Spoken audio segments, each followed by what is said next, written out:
মহাত্মা লালন শাহ বলেছেন, অধর চাঁদের যত খেলা সর্বোত্তম মানবলীলা। আজকে আমরা এই ভিডিওর মাধ্যমে মহাত্মা লালন শাহের এই চরণদ্বয়ের সামান্য কিছু ব্যাখ্যা তুলে ধরার চেষ্টা করছি। কোরআনের সুস্পষ্ট আয়াতের মাধ্যমে, সহি হাদিসের রেফারেন্সের মাধ্যমে এবং সুফি ভাবধারার মাধ্যমে। মহাত্মা লালনের ভাষা কখনোই সরল আক্ষরিক ছিল না। তিনি কথা বলেন রূপকের ভাষায়, আর সেই রূপক বোঝার জন্য প্রয়োজন আত্মদৃষ্টি। যেমন এখানে তিনি অধর চাঁদ, খেলা, মানবলীলা এই তিনটি শব্দই গভীর মারিফতি প্রতীক হিসেবে তুলে ধরেছেন। লালন এখানে কোনো দেহগত কামনার কথা বলেন নাই, বরং বলেছেন মানুষের ভেতরের এক সূক্ষ্ম রহস্যময় খেলার কথা, যেখানে আত্মা, নফস, রুহু এবং হৃদয়ের পারস্পরিক সংঘাত ও মিলন ঘটে। অধর চাঁদ এটা বাহ্য নয়, অন্তরের চাঁদ। সাধারণ চোখে অধর চাঁদ মানে ঠোঁটের সৌন্দর্য মনে হতে পারে, কিন্তু লালনের দর্শনে অধর চাঁদ মানে হচ্ছে হৃদয়ের আলো এবং রুহের সৌন্দর্য। সুফি পরিভাষায় একে বলা হয় নূরে কালব, জামালে রুহু, হুসনে বাতেন। আর এক্ষেত্রে কোরআনের ইশারায় আল্লাহ বলেন, আল্লাহ আসমানসমূহ এবং পৃথিবীর নূর।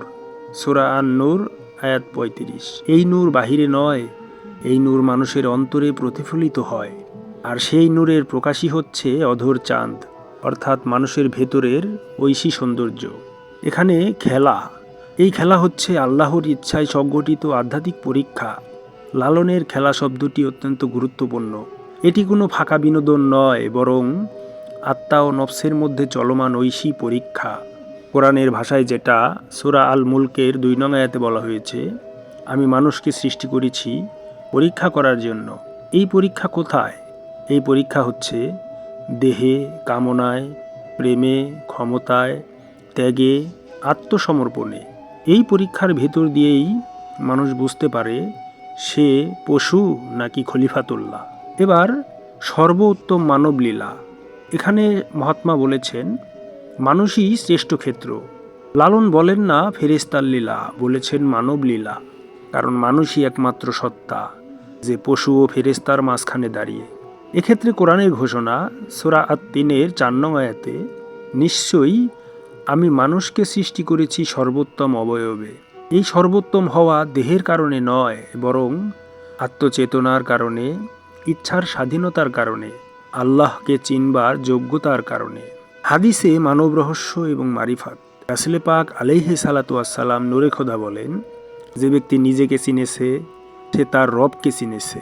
হাদিসটি মারিফতি অর্থে বহু সুফি আলেম গ্রহণ করেছেন। এটাই লালনের মূল কথা। মানুষ নিজেকে না চিনলে আল্লাহর খেলাও বুঝবে না।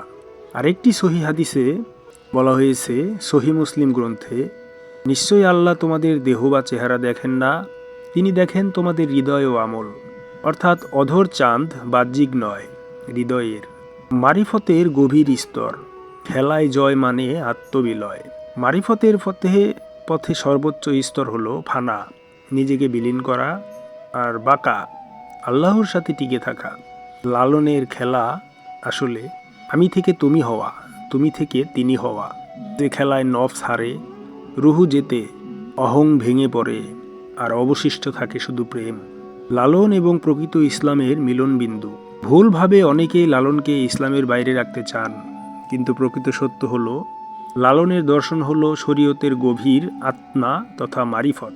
শরীয়ত দেহ শুদ্ধ করে, তরিকত পথ দেখায়, হাকিকত সত্য উন্মোচন করে, আর মারিফত মানুষকে আল্লাহর সাথে মিলিয়ে দেয়।